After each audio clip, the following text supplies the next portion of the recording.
안녕하세요. 시애틀에서 사는 50대 후반 여자입니다. 지금은 강원도 어느 산골에서 한옥에서 쉬고 있어요. 1년의 절반 정도는 여기서 머물 예정이에요. 누가 집을 지었는지 정말 편안합니다. 하지만 눈물이 자꾸 흘러내립니다. 가슴에 차가운 돌덩이가 있는 것만 같고요. 억울하고 분하네요. 불쌍하고 가엾은 제 아들이 갑자기 죽었다는 소식을 들었어요. 그것도 1년 전에 말이죠. 결혼도 해서 잘 살고 있을 줄 알았는데요. 그래서 며칠간 잠도 못 자고 밥도 못 먹고 있습니다. 살아도 산 것이 아니네요. 세상이 무너지는 것만 같아요. 그런 소식을 전해주지 않았던 전 남편의 뒤통수를 갈겨주고 왔지만 그런데 무슨 소용입니까? 아들이 죽었는데 말입니다. 여기라도 사연을 남기면 이 슬픔이 조금 가실까 이야기를 남겨봅니다. 저는 엄마도 아닙니다. 죄인이라고 말해도 쌀 정도로 형편없습니다. 어린 아들을 두고 집을 나왔거든요. 남편과 이혼하면서 아이와 헤어졌습니다. 눈을 감으면 10살짜리 어린 아들을 두고 나올 때가 선합니다. 그날은 먹고 싶어 하던 자장면을 사주고 로봇 조립도 하고 퍼즐도 맞추다가 잠이 들었어요. 아들은 베개만 머리에 닿으면 자는 놈인데 그날따라 잠을 이루지 못했어요. 저는 계속 옆에 누워 자라고 했죠. 저는 그렇게 마지막 인사를 하고 나오는 게 좋지 않을까 싶었습니다. 영화나 드라마에서 보면 어느 날 갑자기 엄마가 사라지면 아이들이 더 힘들어하잖아요. 그러나 그것도 어려웠습니다. 나중에 성장해서 아들에게 물어보니 가장 슬픈 밤이었다고 해요. 영원히 아침이 오지 않길 바라면서 졸린 눈을 자꾸만 비볐대요. 엄마 이제 가면 아빠 말 잘 들어. 알겠지? 다신 안 와? 아니, 와. 엄마 미국 가서 돈 많이 벌어서 올게. 그때 같이 살 거야.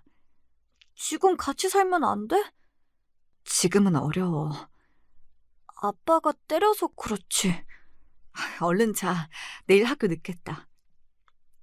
저는 새벽이 되자 집을 나왔습니다. 아이가 학교 갈 시간까지 있는 것이 너무 괴로웠습니다. 어떻게 헤어져야 할지 난감했습니다. 20년이 지났지만 그날 밤의 대화가 기억납니다. 불쌍하고 가여운 아들이 죽었다니 그 사실만으로 가슴이 무너졌습니다. 괴로워 어쩔 줄 몰라 절규하는 저에게 며느리가 힘을 내라고 하네요. 저보다 기가 막힌 사람들이 많을 테니 힘을 내라고요. 그래도 아들의 유언 때문에 저는 오늘도 하루 목숨을 부지하고 삽니다. 제가 행복하면 좋다는 아들의 말이 자꾸만 머리에 맴돌고 있어요. 우리 집은 제가 고등학교 무렵 산골에서 서울로 이사 왔습니다. 촌년의 상경이다 보니 생경했어요. 지하철도 처음 타보고 말로만 듣던 백화점까지 가보았습니다. 수세식 화장실도 얼마나 어색한지요. 제가 얼마나 촌스러운지 알겠죠. 미아리 쪽에서 서울살이를 시작했는데요. 첫째 언니가 동대문에 있는 옷 공장에 다니다 보니 일자리가 있다고 식구들을 불러 모았죠. 산골에서는 땅 하나 없으니 남의 집에서 농사를 돕는 게 다였습니다. 언니가 중학교만 졸업하고 서울 어디 공장에 다니기 시작해서야 저희는 새끼를 다 먹을 수 있었죠. 남동생 둘과 저와 언니, 그리고 아버지, 어머니가 우리 가족이었습니다. 아버지는 다리가 불편했고 어머니는 말을 못하시는 분이었어요. 그리고 막내 남동생은 발달장애를 가지고 있었어요. 그런 장애가 우리 가족의 치명적인 결함이었습니다. 아버지와 어머니 둘 다 크고 작은 사고를 겪으면서 생긴 일입니다. 하지만 남동생이 정신적으로 부족한 상황이 되자 사람들은 병신네 가족이라고 했어요. 언니는 그럴 때마다 화를 냈죠. 그래서 시골 마을에선 살 수가 없다며 서울로 무작정 올라가 규모가 작은 옷 공장에서 일을 시작했어요. 적어도 서울에서는 대놓고 병신가족이라고는 안 했어요. 우리 가족한테 관심이 없었던 거죠. 일단은 막내를 장애학교에 보낼 수가 있었어요. 언니는 공장에서 일을 했고 어머니는 식당에서 일을 시작했어요. 다리를 저는 아버지는 일을 구하지 못했어요. 여자들이 나가서 버는 탓에 그래도 시골에서 땅도 없이 농사 짓는 것보다 벌이가 조금 나아졌지만 고향을 떠난 서울살이는 다들 힘이 들었죠. 아버지는 나중에 구두를 닦는 일을 하셨는데 동생들이 나가서 구두를 걷어오기도 했어요. 앉아서 하는 일이라 마음에 들어 하시던 모습이 선합니다. 우리 가족은 누구보다 성실하게 살아갔습니다. 저도 학교를 마치면 집안일을 했습니다. 셋이 번다고 해 6식구 입에 풀칠이나 할 정도였어요. 저도 겨우 고등학교를 졸업하고 근처 옷가게에서 점원으로 일을 시작했습니다. 한 3년 일했나 봐요. 거기서는 옷도 수선해주는 곳이었어요. 우리 가족은 새 옷을 입기보다 고쳐서 입고 바느질해서 입는 일이 많았어요. 언니 옷을 내가, 내 옷을 남동생이 입을 수 있게 제가 많이 고쳤거든요. 그래서 바느질도 나름 잘했어요. 그래서 옷을 파는 일보다 저는 작은 방에서 옷을 고쳐주는 일을 했어요. 키가 큰 사람에게는 단을 늘리고 작은 키를 가진 사람은 단을 접어 박음질을 해주었죠. 고급 원단은 미싱보다 손 바느질로 고쳐야 했어요. 그렇게 성실하게 일을 하다 보니 사장님이 저를 예쁘게 보셨어요. 그랬더니 그 사장님이 좋은 사람 소개해주겠다고 했어요. 그 무렵 언니도 시집을 갔고 남동생 하나도 공장에 취직해서 집이 안정된 터라 몇 달 후에 저는 선자리에 나갔습니다. 제 나이 23살에 이루어진 남자와의 첫 만남이었습니다. 하지만 대부분 저보다 10살 이상 나이가 많고 한 번 결혼을 한 아저씨들이었어요. 언니가 그 사실을 알고 옷가게 사장과 싸우고는 절 끌고 나왔습니다. 아무리 그래도 제 취자리는 보낼 수 없다면서요. 재단사였던 형부는 돈벌이가 점점 좋아서 언니의 목소리가 높아졌어요. 그러다 옷 도매업을 하는 남자를 소개받았는데 그게 아들 아버지였어요.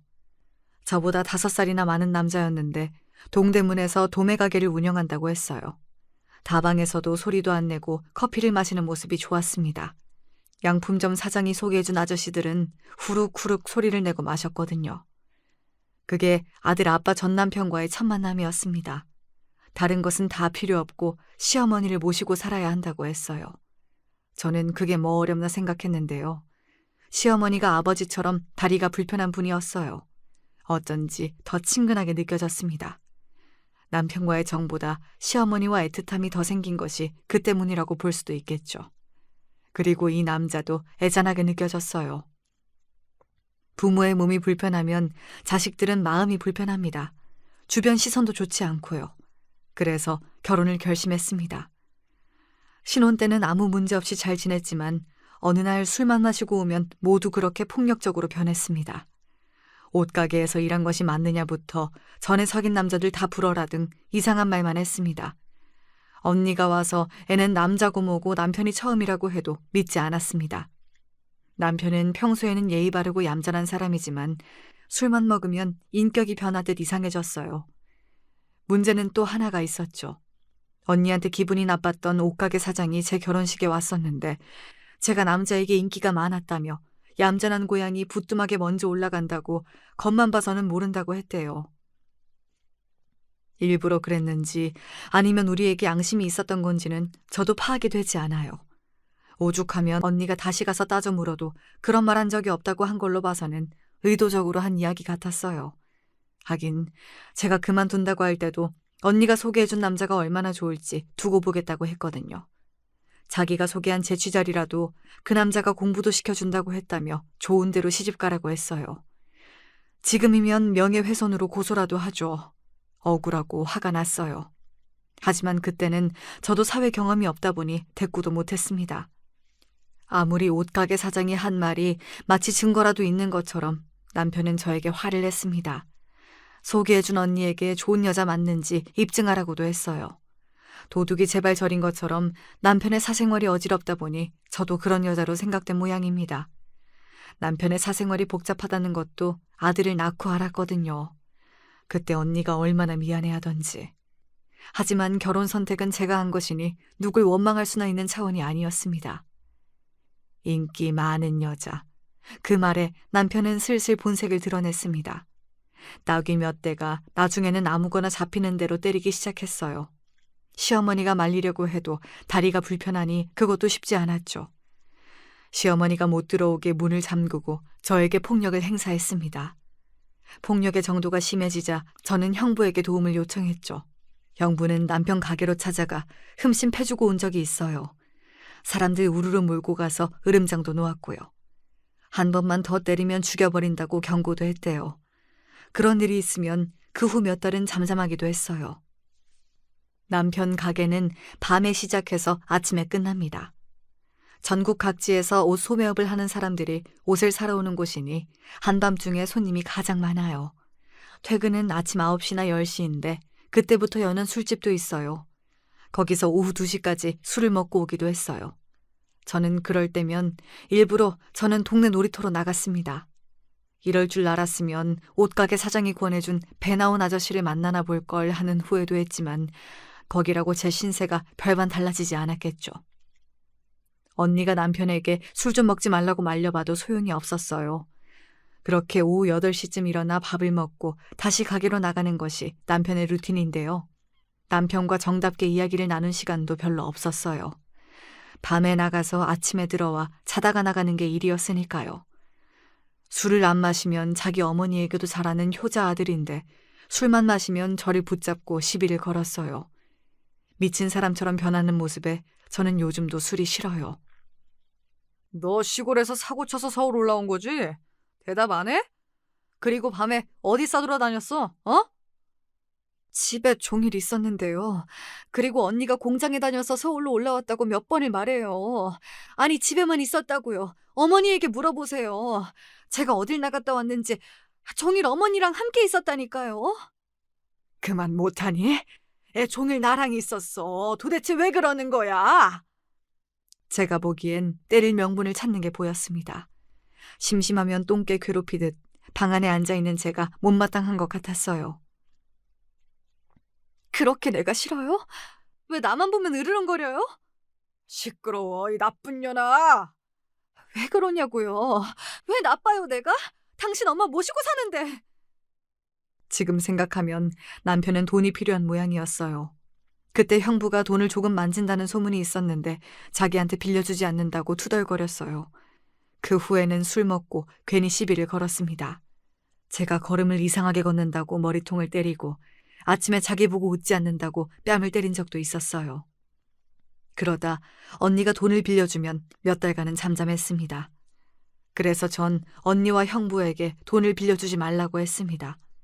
그 돈으로 가게에 투자하는 것이 아니라 술 먹는데 탕진했기 때문이에요. 술 먹고 마구 때리면 저는 이혼하겠다고 소리를 질렀고 시어머니도 저랑 함께 나간다고 남편에게 말했어요. 그러면 남편은 몇 달간은 술을 먹어도 때리진 않았습니다. 누군가는 왜 때리는 걸 다 막고 앉아있냐고 하더군요. 도망을 치던지 이혼을 하던지. 하지만 문 밖에서 아우성 치면서 저를 구해내려는 시어머니가 있었기 때문입니다. 함께 살던 시어머니가 방패가 되어 주셨어요. 제가 울고 있으면 지금 사는 집을 저에게 주신다며 도망가지 말라고 빌기도 했어요. 그게 너무 불쌍했어요. 제가 더 불쌍한데 그것도 모르고 말입니다. 또 이혼하려고 마음먹으면 어떻게 알고 남편이 순한 양이 되기도 해요. 그러면 또 미루게 되는 거죠. 인간은 망각의 동물이라고 하잖아요. 그러다 남편이 술에 취해 개가 되면 후회하죠. 변명하자면 그때는 이혼이 그렇게 쉬운 시절도 아니었고 제가 결혼할 당시 다리가 불편한 아버지가 건강에 문제가 생기셨어요. 그러니 이혼 이야기는 엄두가 나지 않았어요. 언니와 형부가 병원을 모시고 다녔지만 결국엔 손을 쓰지도 못한 채 돌아가셨어요. 말 못하던 엄마도 뭐가 그리 서러운지 아버지가 가시자마자 시름시름 앓다가 아버지 곁으로 가셨어요. 제가 결혼하고 얼마 지나지 않아 벌어진 일이었어요. 이럴 줄 알았다면 시집을 가지 말걸. 저는 많이 울었습니다. 결혼 초에는 부모님의 신체 결함이 저를 위축시켰어요. 임신했는데 애가 병신이면 가만 안 둔다는 남편의 말에도 저는 묵묵히 앉아 있었죠. 아버지, 어머니 어릴 때 당한 사고 충격으로 몸에 문제 있는 거지 선천적으로 문제가 없었거든요. 하지만 시어머니는 달랐어요. 태어날 때부터 다리에 문제가 있었다는데 그걸 알면서도 일부러 생트집을 잡았습니다. 네가 이해해라. 제가 어릴 때는 병신 엄마 때문에 놀림을 많이 받았어. 왜 저만 이해하면 돼요? 어머니가 맨날 그러니까 남편이 더 그럴지도 몰라요. 내가 병신이라서 그래. 그 병신 소리 그만해주세요. 저 진짜 싫어요. 미안해, 미안하다. 뭐 먹을래? 너 좋아하는 부추전 해줄까? 고기 볶아줘? 어머니, 앉아 계세요. 제가 할게요. 그거 드시고 싶으세요? 부추전이요? 시어머니는 제가 좋다고 했어요. 울다가도 금방 마음이 풀린다고요. 어머니도 남편을 말리다 다친 적도 있었어요. 어머니는 저와 어쩌면 동지애 같은 걸 느꼈는지 몰라요. 하지만 후에 제가 이혼하니 어머니가 달라졌어요. 동지애는커녕 저를 나쁜 엄마 취급하셨어요. 지금 생각하면 어머니는 그냥 제가 필요해서 달래주셨나 봅니다. 그렇게 시어머니가 미안하다고 달래주지 않았다면 제 결혼은 진짜 끝이 났을지도 모르죠. 술만 먹고 오면 말도 안 되는 핑계를 대고 행패를 부리는 남편. 그것만 아니면 결혼 생활은 최악은 아니라고 스스로 달랬죠. 결국 어머니가 남편에게 또 술 마시고 마누라 패면 당신께서 쥐약이라도 먹겠다며 엄포를 놓으셨어요. 그래서 그런지 또 얌전해졌어요.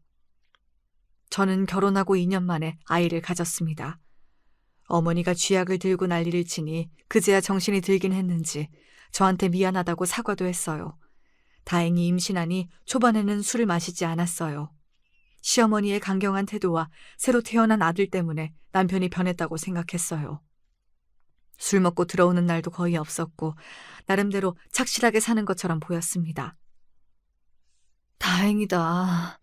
애 낳고도 계속 너 때리면 이혼 생각했었어.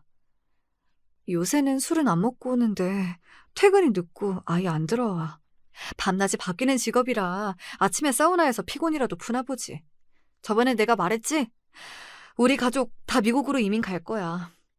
미국에서 세탁소 하기로 했어. 늦은 감이 있는데 동대문에서 같이 일하던 동생이 인수해준대. 일손이 부족하니 남동생 둘 다 데리고 가려고 해. 넌 괜찮겠지?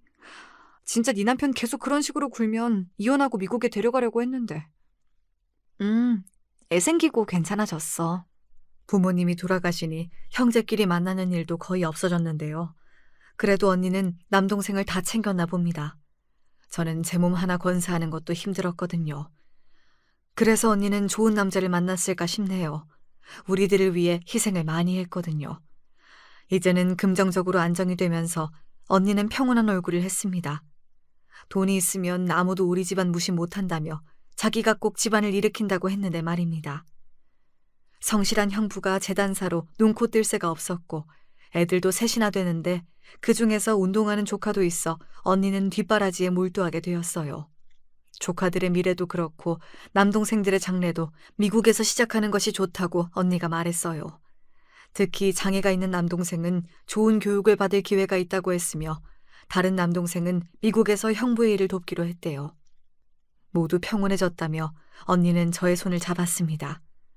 저는 늘 속마음도 표현 못하고 조용한 편이라 언니가 걱정이 많았다는데요. 이제 아들도 낳고 남편도 때리지 않으니 안심하고 미국으로 간다고 했어요. 미국으로 떠나기 전날 남편은 언니에게 내 걱정하지 말고 언니네나 이제 잘 살라고 했어요. 남편도 언니와 형부 앞에서 다신 때리지 않겠다고 단단히 다짐도 했어요. 이제는 편안하게 아들을 키우면 되는 줄 알았죠. 하지만 남편이 술도 안 먹고 저도 안 때리게 된 것이 다 여자가 생겼기 때문이었습니다. 정말 아무도 몰랐습니다. 형부의 지인들이 아직 동대문 근처에서 장사도 하고 옷 공장도 운영했기에 금방 알아낼 수도 있었지만 한 1년간을 속이고 있었어요. 상대가 지방에서 옷가게를 운영하는 여자였기 때문이에요. 남편이 거래를 위해 지방에 간다고 하긴 했는데 그게 다 내연녀를 만나기 위함이었어요. 여자의 직감이 무섭다고 하잖아요. 남편의 태도나 몸가짐이 달라졌음이 느껴졌어요. 남편이 말하는 저는 그저 네 하고 순응하는 편이어서 여자가 있다는 걸 알고 끙끙 앓기만 했어요. 시어머니에게 말도 못하고 혼자 우는 날이 많았습니다. 바람 핀다는 것을 온 감각으로 알면서도 어떻게 해야 할지 난감했어요. 괜히 남편을 소개해준 언니나 형부가 미웠습니다. 미국에서 잘 지낸다는 언니의 연락도 피하고 저는 아들을 업고 동네를 미친 여자처럼 걸어다녔습니다. 그래야 마음이 조금이라도 편해졌어요. 하지만 외박하는 날도 많아지고 휴일에도 집에 들어오지 않았습니다. 답답한 마음은 아무리 걸어도 해소되지 않았어요. 그러다 저도 남편처럼 술을 마셔보았습니다. 이상하게 용기가 생겼어요. 적극적으로 남편의 뒤를 캐고 다녔고 외도 상대가 누군지 알게 되었습니다. 시어머니에게 아들을 맡겨놓고 남편이 누굴 만나는지 어딜 가는지 확인했죠. 드라마에서는 그런 장면이 나오면 득달같이 뛰어가서 두 연놈의 머리를 쥐어 뜯어내곤 하던데 저는 그러지 못했어요. 벌벌 떨기만 했죠. 지금 생각하면 바보 같지만 그때는 머릿속에 아무 생각이 안 났습니다. 저는 남편이 내연녀랑 있어도 조금도 질투가 없을 줄 알았어요. 때리던 남자가 뭐가 좋겠어요. 하지만 질투가 아니었어요. 분노였습니다. 덜덜 분노를 어떻게 풀어야 하나 고민만 했죠. 대전 쪽에서 옷가게를 하는 여자였는데 저보다 5살이나 많았습니다. 남편 가게에서 옷을 떼어가던 여자는 나중에는 남편과 아예 살림을 차렸어요. 시어머니도 그제야 남편의 외도를 알게 되었지만 대책이 없었어요. 어머니는 시간이 지나면 들어오니 기다리자, 자식이 있는데 무슨 걱정이니 했지만 그건 말도 안 되는 일이죠. 어머니나 기다리는 거지 저는 그럴 여유가 없었습니다. 남편과 애정이 깊진 않아도 그래도 서로 지켜야 하는 의무와 아내로 저의 권리도 있잖아요. 저도 무작정 그 집으로 찾아갔습니다. 가방 안에는 집에서 쓰던 망치가 들어있었습니다. 저는 내연녀의 가게로 들어가기 전에 소주 한 병을 벌컥벌컥 마셨어요. 무슨 용기인지 남편처럼 술을 마시니 비슷한 행동이 나왔습니다. 그 여자의 가게와 살림을 망치를 들고 깨고 부셔버리기 시작했어요. 그 뒤에 남편이 가게로 들어왔는데 저한테 뭐라고 하지 못하던데요. 평소 순한 여자가 그렇게 나오니 남편도 놀란 모양이었어요. 아무 말 없이 다짜고짜 다 쾅쾅 밟아버렸습니다. 지금 그렇게 다 행패를 부리면 고소를 당할 텐데. 하지만 더 무서운 것이 그 내연녀였습니다. 그 여자는 제가 그러면 그럴수록 웃기만 했어요. 소름이 돋았어요. 그 여자가 보기엔 저는 순진한 주부처럼 보였나 봅니다. 남편은 늘 제가 과거가 있다고 의심했는데 이번에는 진짜 과거가 화려한 여자를 만나는 중이었습니다. 술집에서 일한 경험이 있는 여자였고 애까지 있었어요. 저는 말도 없이 가게 살림을 망가뜨리고 나자 그 여자와 남편은 아예 대놓고 바람을 피웠어요. 제가 망치로 둘이 만나라고 쾅쾅 선언한 것이 아닌데 말이죠. 하지만 가게 주변에 바람 핀다는 소문이 도니 여자는 가게를 접어버렸어요. 아범이 병원에 있대. 얼른 가봐라. 하지만 개벌은 남 못 준다는 말이 있듯이 남편이 술을 먹고 그 여자를 팼습니다. 저와 달리 그 여자는 거칠게 반항한 모양이죠. 남편을 술병으로 갈겨서 병원에 입원시켰습니다. 저는 그렇게 남편의 바람이 끝난 줄 알았어요. 머리를 7바늘이나 봉합하고 입원한 모습이 조금은 통쾌했어요. 잘한다, 잘해. 이제 내 연녀에게 맞고 오냐? 집에 착한 아내가 있는데, 토끼 같은 자식이 있는데, 요즘 시어머니 이렇게 잘 모시는 여자 있는 줄 알아? 그러니까 결혼했죠. 엄마한테 잘하라고. 저 신경 쓰지 말고 가세요. 뭐야, 이 새끼가? 그래도 뭘 잘했다고 나불거려? 그제야 저는 남편이 왜 나를 선택했는지 알게 되었어요. 다리가 불편한 시어머니 때문이었어요. 선을 수십 번 봐도 선뜻 엄마를 모시겠다는 여자가 없었다고 합니다. 저만 좋다고 했다는데 집도 있고 가게도 있는 허우대 멀쩡한 남자가 장가를 늦게 간 이유가 몸이 불편한 시어머니 때문이었습니다. 언니는 제 남편을 저에게 소개한 이유도 바로 우리 아버지와 비슷한 시어머니의 신체 때문이었어요. 예전에 옷가게 주인도 저를 한 번 결혼한 아저씨를 소개한 이유가 이렇게 몸이 불편한 부모 탓이란 생각이 그때 들었습니다. 왜 그렇게 언니가 시골 마을을 떠나고 싶어 했는지, 언니가 고아인 형부와 결혼한 이유도 부모님의 신체적 결함이었다는 것을 저는 그제야 알았습니다. 언니라는 울타리가 저한테 튼튼했기에 사람들의 진짜 속내를 몰랐나 봅니다. 남편이 다친 모습을 보니 저는 멍청한 생각을 했어요. 남편이 돌아올 줄 알았습니다. 바람도 이해하고 받아주려고 생각했어요. 미련했죠. 그 불륜 남녀는 서로 떨어질 수 있는 사이가 아니었어요. 두 사람은 서로 너무 닮아서 헤어질 수가 없는 존재였나 봅니다. 바퀴벌레처럼 헤어지지 않더군요. 결국 동대문 가게를 정리한 남편은 대전에서 큰 카페를 차렸다고 했어요. 그리고 집에 오지 않았습니다. 그때가 아마 아들이 5살 무렵이었어요. 한창 아빠를 찾는 시기인데 우리 아들 곁에는 남편이 없었습니다. 언니는 저보고 이제 헤어지라고 했어요. 하지만 저는 죽어도 이혼 안 한다고 했죠. 이혼하면 두 사람만 좋은 거잖아요. 내가 미쳤다고 그런 짓을 할까 싶었습니다. 하지만 남편은 이혼도 요구하지 않았습니다. 그저 그 여자와 함께 살아가고 있었어요. 이혼하면 시어머니를 모실 사람이 없었던 것입니다. 엄마를 맡길 사람을 찾는 것이 결혼이 아닌데 저는 그때부터 남편에 대한 미움이 자리 잡았습니다. 어린 자식이랑 몸 불편한 늙은 엄마를 저한테 맡겨두고 저는 좋아하는 여자랑 살다니요. 미국에 있던 언니가 한국까지 나왔습니다. 그 새끼 안 되겠네. 이제는 여자까지 생겨? 너 당장 헤어져. 아들은? 데리고 와. 우리가 키우자. 미국으로 건너와. 가서 일자리 구하고 남자도 많아. 이 미친놈이 사람 패더니 여자가 있어? 내가 미쳤지. 그런 개쓰레기를 소개하고. 내가 미쳤어. 그래, 이제 언니가 다 책임질게. 가자, 일어나. 너랑 조카 하나 내가 책임진다. 넌 쓰레기 밑에서 자식 키우고 싶어? 당장 끝내. 사돈, 그건 안 돼! 그 얘기를 들은 시어머니는 돌변했습니다. 아들을 절대 주지 못하니 나가고 싶으면 너나 나가라 하더군요. 이씨 집안 자손을 어디로 돌리냐며. 그 말도 일리가 있죠. 하지만 저는요, 제 인생은요, 하고 우니까 시어머니가 조금만 기다리면 아들이 돌아올 수도 있다고 했어요. 저는 기차를 타고 대전으로 내려갔습니다. 멀리서 남편의 카페를 바라보고 있었죠. 가서 다 엎어버리고 남편을 데려오고 싶었습니다. 하지만 남편이 제 모습을 보았는지 오히려 저를 끌고 골목으로 들어갔습니다. 야, 내가 생활비 줬지. 애 양육비도 주고. 근데 왜? 왜 왔어? 이러곤 못 살겠어요. 그래서 이혼이라도 한다고? 아니, 집에 가요. 어머니도 기다리고 정우도 아빠 찾는다니까. 난 너랑 살기 싫어. 그냥 여기 있을래. 이혼은 복잡하니까 일단 이렇게 살자. 그럼 난 이렇게 평생 살아요? 당신 데리고 갈 때까지 이 카페에 매일 올 거야. 알아? 이혼해도 자식을 데리고 가지 못하면 저는 이대로 살아도 좋다고 생각했어요. 남편은 제가 며칠 그러다 말겠지 싶었는지 말없이 카페로 갔어요. 저는 3개월 동안 매일 카페 문을 열리는 시간에 그 앞에 서 있었습니다. 가게로 들어가면 영업 방해지만 그 앞 인도에 서 있는 것은 경찰도 끌어내지 못했거든요. 남편의 내연녀는 저만 보고 인상을 찡그렸고 사람들은 제가 거기 왜 서 있는지 처음엔 몰랐지만 차츰 제가 남편의 아내이고 지금 내연녀와 카페를 차렸다는 것이 알려졌어요. 당연히 가게에 손님이 떨어졌죠. 무슨 생각인지 남편은 저를 데리고 집으로 돌아왔습니다.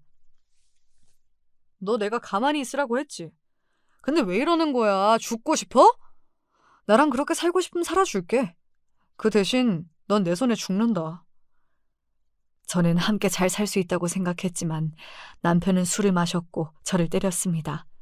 아이에게 그 모습을 안 보여주고 싶었지만 남편의 폭력은 점점 강해졌어요. 내연녀를 만나기 위해 대전에 내려가지 않으면 술을 마셨습니다. 그렇게 멍투성이가 된 저를 또 때리던 남편 앞을 어머니가 막아섰습니다. 둘이 갈라서라. 너 정도 못 붙이고 애 엄마는 남편 없이 살 수 없다고 하고 이렇게는 못 살아. 그러다 애 엄마 죽는다 죽어.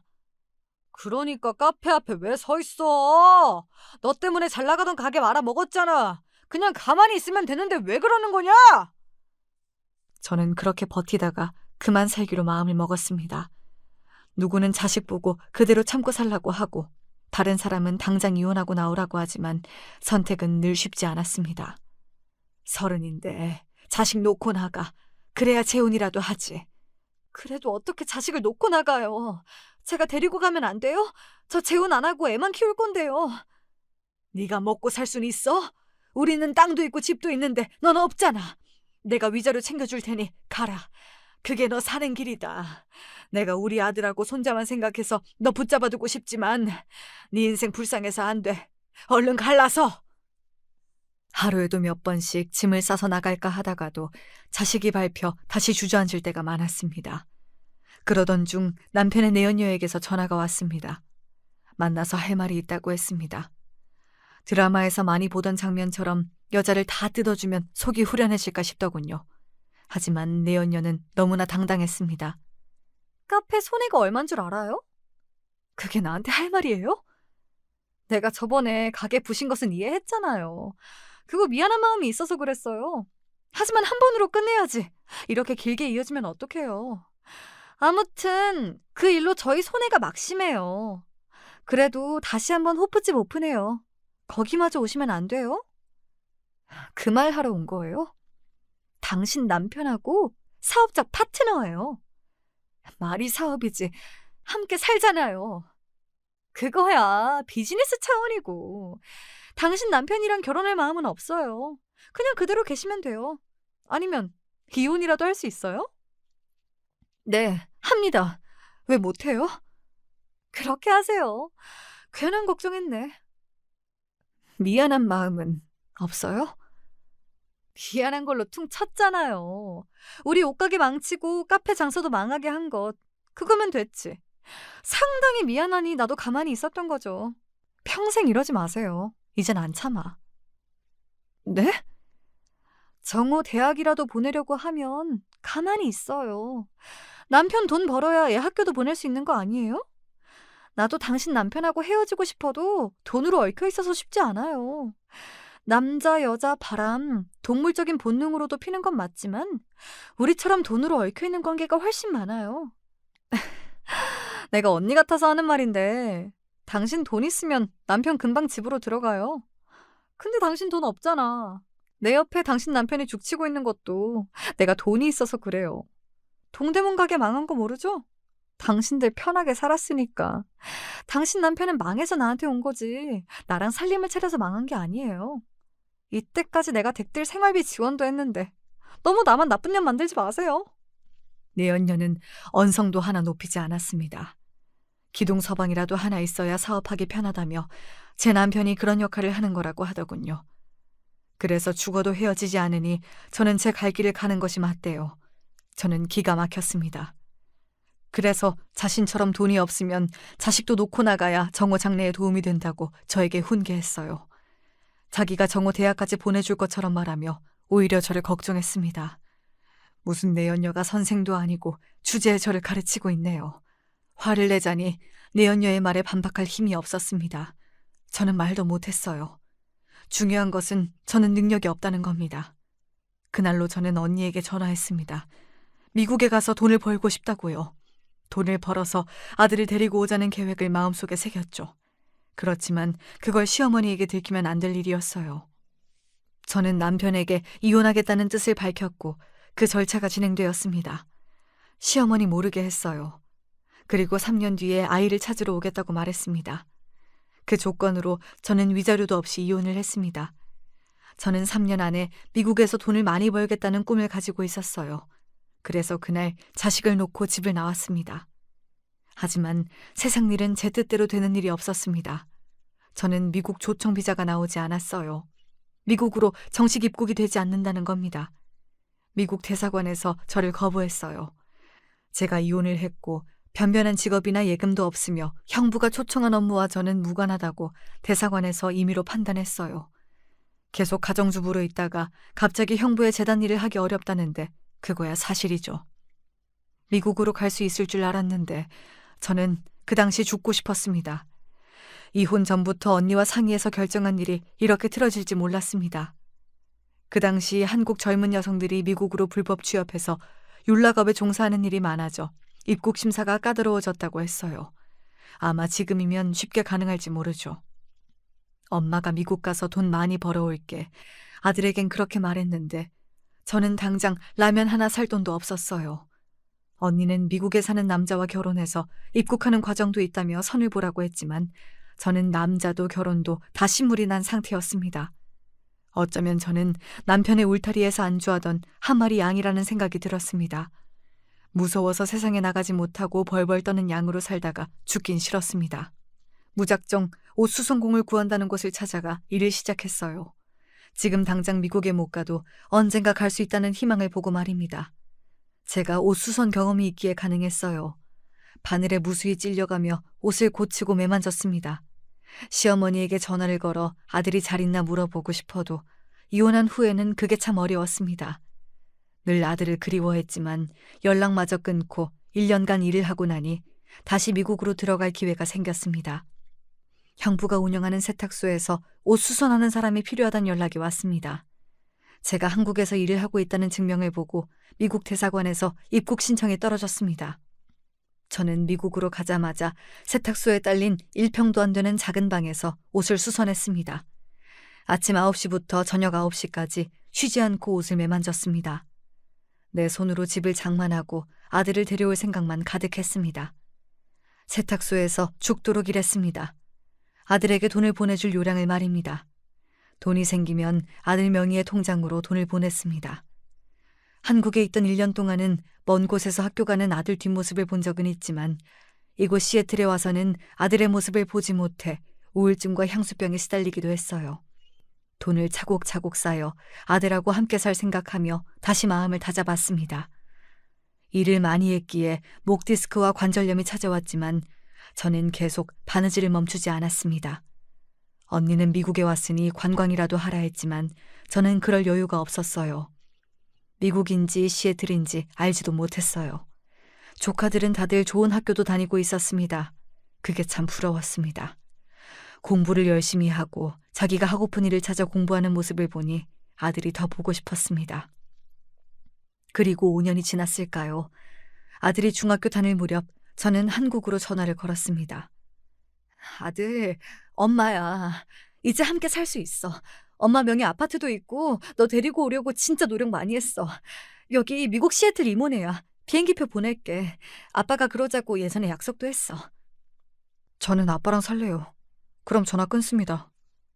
전에 전화를 걸기도 하고 엽서나 편지, 선물도 보냈지만 연결도 안 되고 받았다는 답도 없었어요. 시어머니가 중간에서 다 가로막았습니다. 저의 전화나 선물을 받으면 애가 마음을 잡지 못하고 밥도 안 먹고 거부한다고 중간에서 전달하지 않았다고 해요. 그래서 그런가요?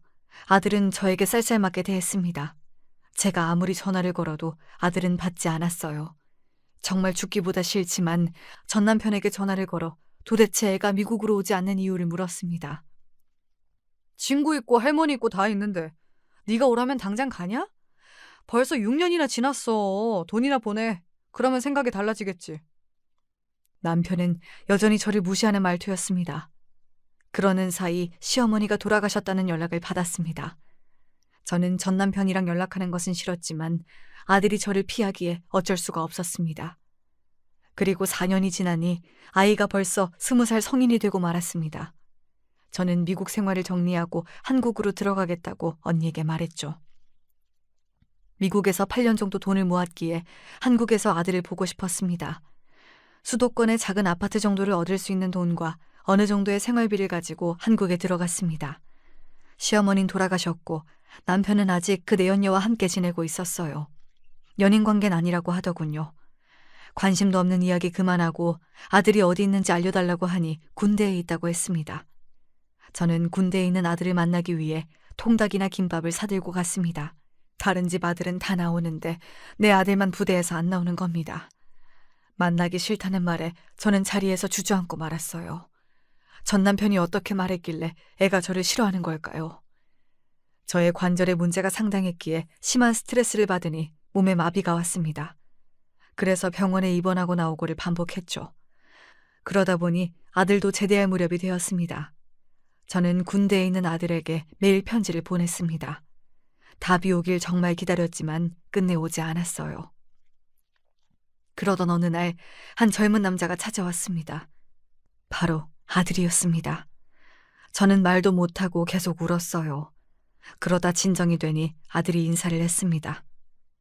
안녕하세요 하는 인사가 왜 그렇게 서글프게 들릴까요? 몸은 어떠세요? 괜찮아. 너는 왜 대학 안 갔어? 바로 군대 가게? 공부에 소질이 없어요. 그럼 이제 뭘 할래? 아니, 밥은 먹었니? 밥은 다 먹고 왔고요. 어머니, 그냥 이대로 살아요, 우리. 한국에 있지 마시고 미국으로 가세요. 제가 자리 잡으면 연락드릴게요. 아니야, 이제 미국 안 가. 너랑 살려고 미국 간 거지. 너랑 같이 안 사는데 무슨 미국이야. 이모랑 삼촌들은 다 잘 살아. 가족들 다 꾸리면서. 너 왜 그때 안 온다고 했어?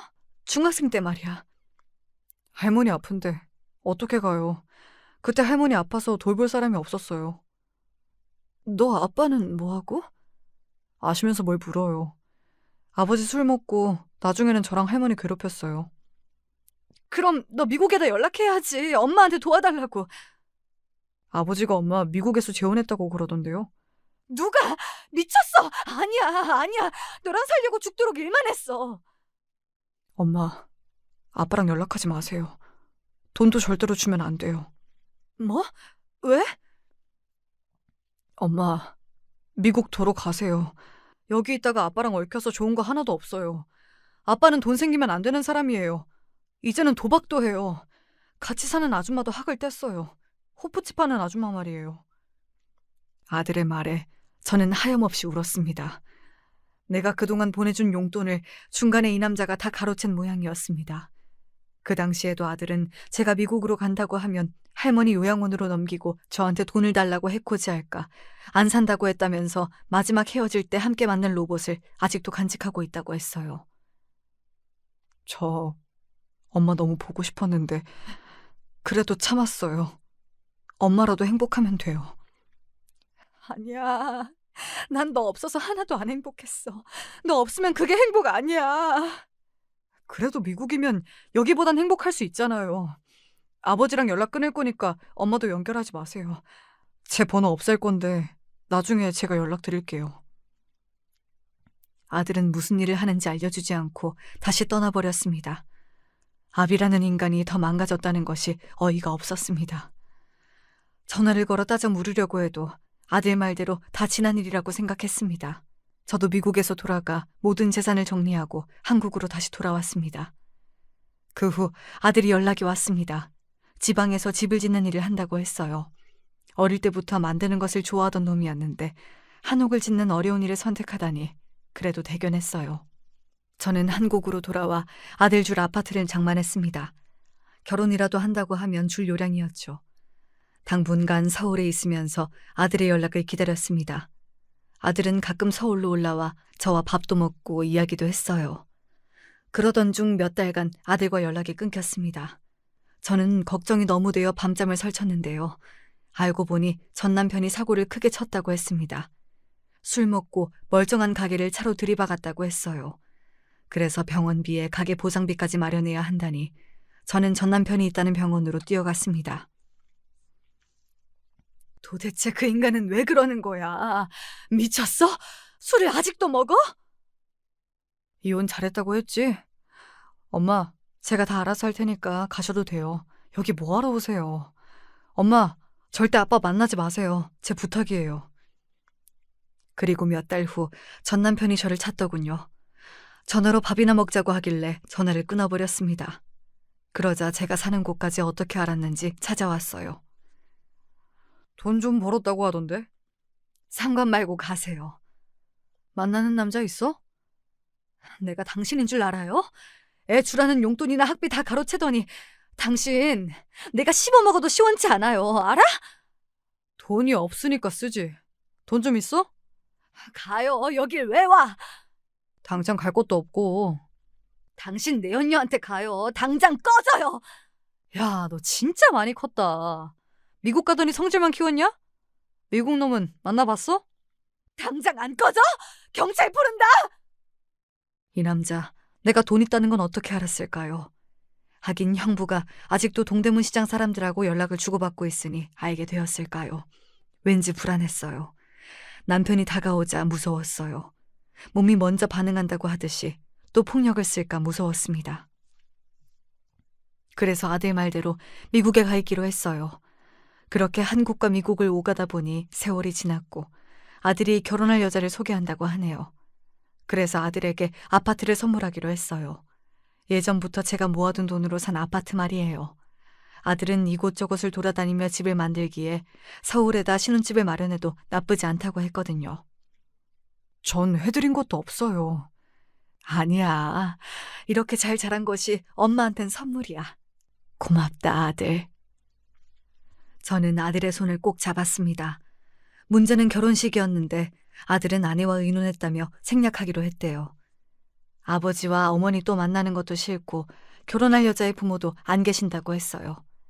아들이 고백하기로는 벌써 함께 살기 시작했다고 하니 저는 오히려 미안했습니다. 얼마나 외로웠으면 그랬을까요? 하지만 어떻게 된 일이 틀어졌는지 그만 아들과 연락이 끊어졌어요. 이모가 신혼여행비 마련해준다고 문자를 보냈는데 그 이후에 말이 없었습니다. 그리고 몇 달 만에 짤막한 문자가 한 통 오는 게 아니겠어요. 어머니, 저 잘 있으니 연락 당분간 하지 마세요. 이렇게 문자가 오니 저번처럼 남편이 사고를 쳐서 아들도 연락을 끊은 줄 알았습니다. 이럴 줄 알았으면 결혼할 여자의 번호라도 알아둘 걸 얼마나 후회했는지 몰라요. 아비가 사고를 친 게 분명하다 믿고 있었는데 시간이 지날수록 알 수 없는 불안감이 묘하게 느껴졌어요. 미국에 있었지만 말이에요. 도저히 참을 수가 없어 저는 한국행 비행기에 올랐습니다. 1년이 되기 전에 연락이 오는데 이번엔 아니었습니다. 저는 제가 사준 아파트로 향했습니다. 진작 찾아올 걸 후회하면서 말이죠.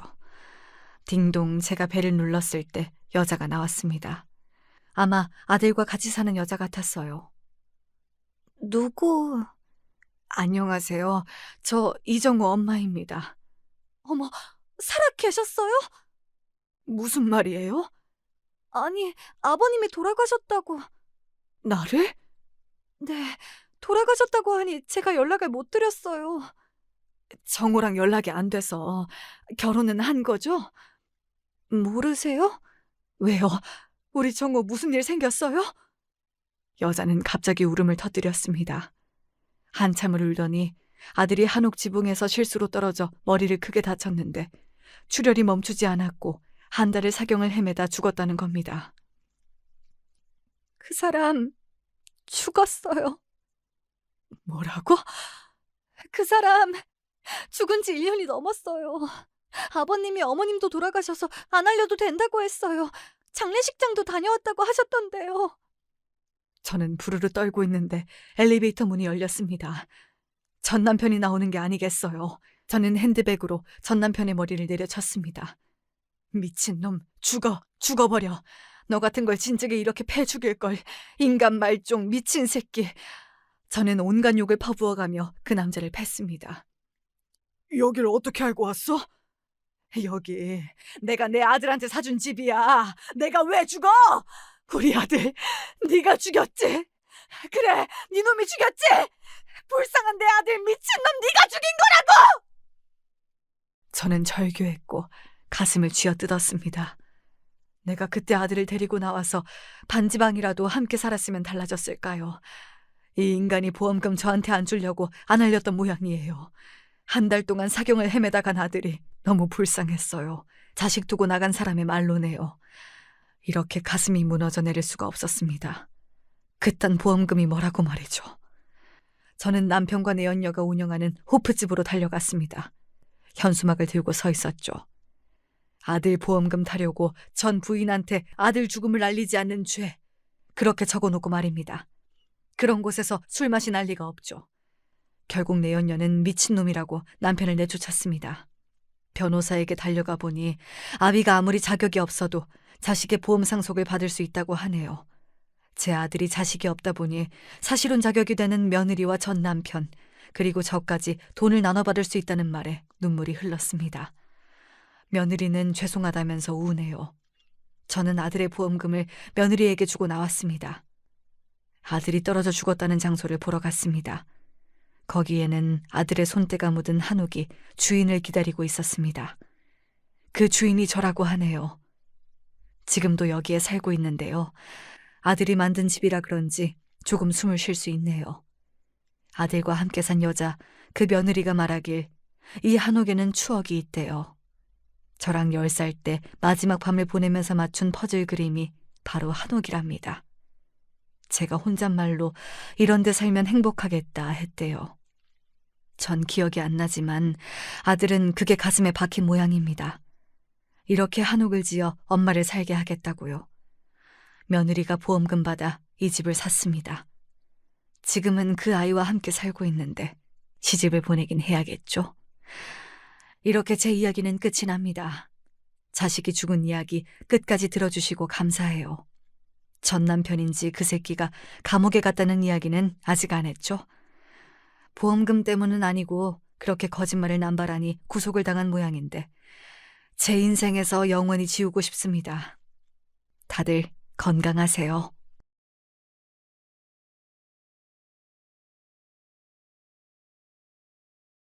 안녕하십니까? 그간 잘 듣기만 해왔던 사연에 빠지다 채널에 저의 이야기를 사연으로 신청해봅니다. 저는 남중 남고를 나왔습니다. 그 뒤로 어쩌다 보니 대학도 남자놈들이 유난히 득실거리는 전공을 택했으니 젠장 맞을 환경을 오래도 겪은 셈이었죠. 제가 그 중학교를 선택했던 건 단 한 가지 이유 때문이었습니다. 동철아, 넌 당연히 가련중학교에 갈 거지? 설마 다른 학교 생각한 거 아니지? 저는 아람중학교에 가고 싶다는 생각을 좀 하고 있었는데요. 굳이 왜 거길 가니? 거기까지 갈 필요가 있어? 가련중학교는 엎어지면 코다할 거리에 있잖아. 내가 너 이렇게 쓸데없는 소리 할까봐 미리 물어본 거야. 물어보길 잘했네. 아람중학교 같은 소리 말고 가련중학교에 가. 하지만 아람중학교가 교복이 더 폼이 난단 말이에요. 그리고 가련중학교는 이미지가 별로 안 좋아요. 양아치들이 많다 들었어요. 너만 양아치 짓을 안 하면 돼, 너만. 교복은 매일 입다 보면 뭐가 됐든 질리게 돼 있어. 엄마는 너 가련중학교에 가는 걸로 그렇게 믿고 있을게. 선생님한테도 그렇게 말씀을 단단하게 드려놔야겠어. 빼도 박도 못하게 해놔야지. 제가 얼마나 짜증이 났던지 모릅니다. 그 망할 놈의 남자 중학교를 간 것은 집과 가까워서 그랬습니다. 그리고 전 어머니를 거스를 수 없는 제 자신을 알고 있었습니다. 짜증은 부렸으나 감히 거역할 엄두는 못 냈어요. 어머니의 뒤엔 아버지가 계셨습니다. 아버지는 무서우신 분이셨죠. 어렸을 땐 특히나 범접이 불가능한 태산 같으신 분으로 여겨졌습니다. 전 아들이었으니 아버지의 무서움이 더 크게 다가왔던 것 같아요. 반항은 즉 죽음이었습니다. 얌전하게 저는 가기 싫어 죽을 것 같았던 못생긴 교복인데다 시커먼 남자놈들만 다니는 중학교에 진학을 하게 됐죠. 사실 그 중학교가 양아치 집합소란 저의 말은 거짓이었습니다. 그런 식의 소문이라면 대부분 중학교가 다 하나씩 달고 있었거든요. 하지만 저는 불행하게도 1학년 때부터 양아치가 되고 싶어서 환장한 놈들을 맞닥뜨리게 됐답니다.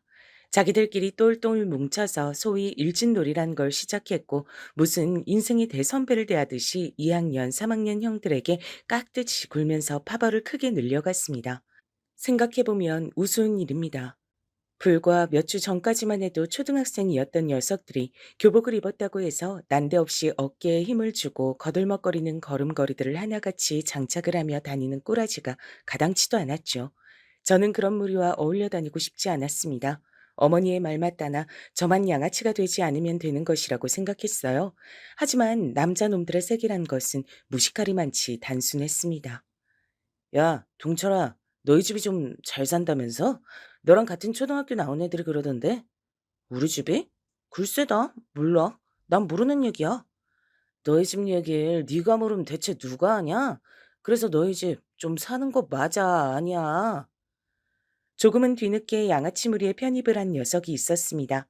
그 녀석이 저와 같은 반이었기 때문에 양아치 무리에 끼고 싶어서 얼마나 환장을 하며 기웃거리다가 그곳에 일원이 되었는지 제가 어렴풋이 알고 있었죠. 그들의 사정에 관심을 안 두려고 노력하며 지내던 저조차도 알 정도였으니 웬만한 녀석들은 그 녀석의 행적을 다 알고 있었을 겁니다. 그 녀석은 성철이었는데요. 제 이름은 동철. 그러니까 이름이 나름 비슷하다면 비슷하다고 할 수 있었죠. 하지만 이름으로 엮이는 것은 더 후의 일이었고 우선 첫 만남이었던 중학교 1학년 땐 전 찌질이 지망생, 성철이는 양아치 지망생으로 각자 성격을 완전히 달리한 채 인연을 맺었습니다. 뭐 악연도 어쨌든 인연이라고 치니까요. 음, 그렇다면 아니야. 우리 집 좀 사는 거 아니야. 뭐 뭐라고?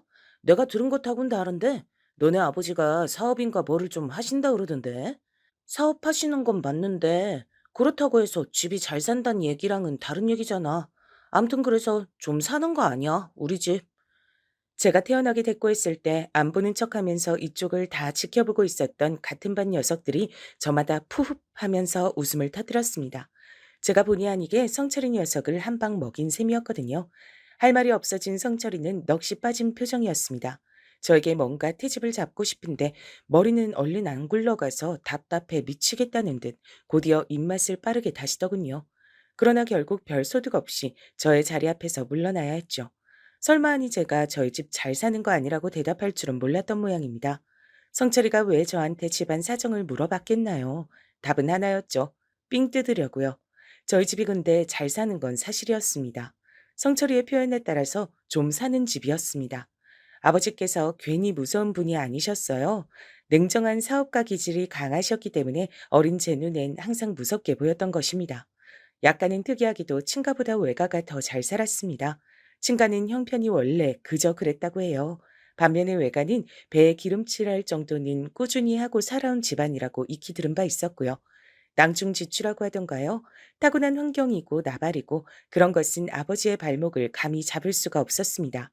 사력을 다하신 끝에 30대 초반의 나이에 작은 사업체를 어엿하게 운영하고 계셨고 외할아버지의 눈에 들어 어머니와 결혼을 하셨던 거예요. 참고로 어머니께선 집안 형편이 예전에 딱히 어려웠던 것도 아니었건만 중학교를 나오지 못하셨습니다. 아들만 우대하셨던 외할아버지 때문에 열이 받을 대로 받았던 딸.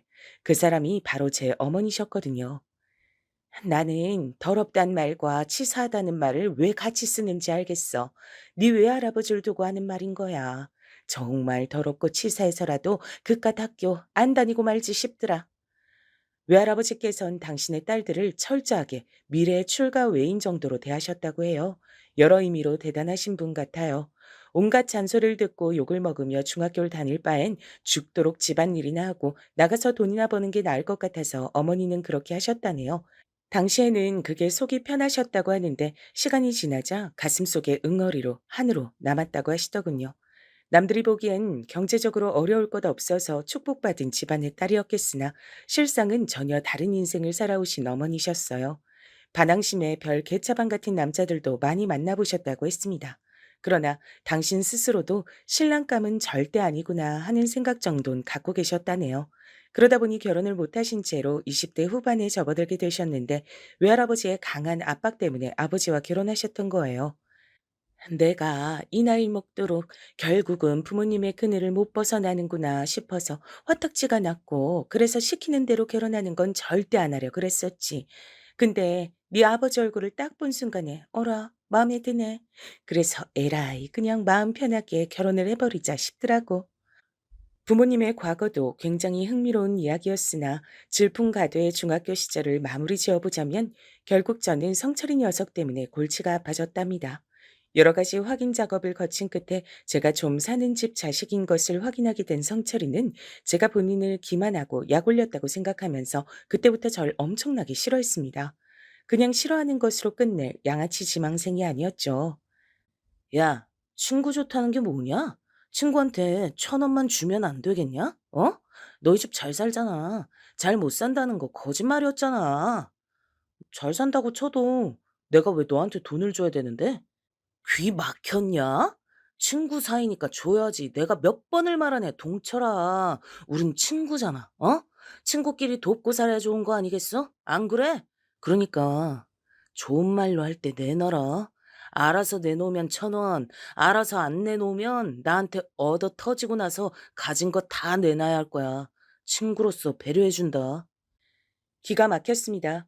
저럴 때는 꼭 혼자 저한테 오지 않고서 둘이나 셋 정도는 양아치 무리를 데려온 뒤에 삥을 뜯었습니다.